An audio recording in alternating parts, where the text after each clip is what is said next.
iJSC iphakamise amagama amathathu amajaji enkantolo ephakeme yase Gauteng. After interviews and deliberations, the iJSC has resolved to recommend 3 candidates and to advise the President to appoint the following 3 candidates: Rochelle Francis Sobia, Stuart Wilson, Jan Jacobus Swanepoel.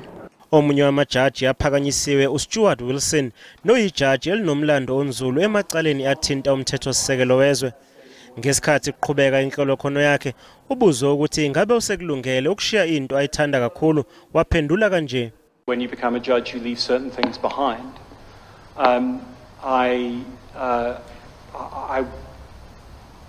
By founding and developing SERI for 10 years and creating an institution that is self-perpetuating, I think that sort of puts pay to any question of abandonment.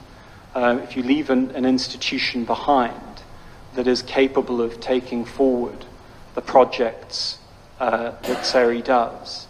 Ngokusho kwenhlangano iJudges Matter, lesiphakamiso sizoqiniseka ukulandelwa kwemithetho kule nkantolo. His experience in property law is important for that court. The Johannesburg High Court hears a vast majority of property cases in the court system as a whole, and so his experience will contribute to the progression of the jurisprudence in that court. So it is an important appointment. Inhlolokhono yamajaji enkantolo ephakeme yaKwaZulu-Natal iyaqhubeka namhlanje.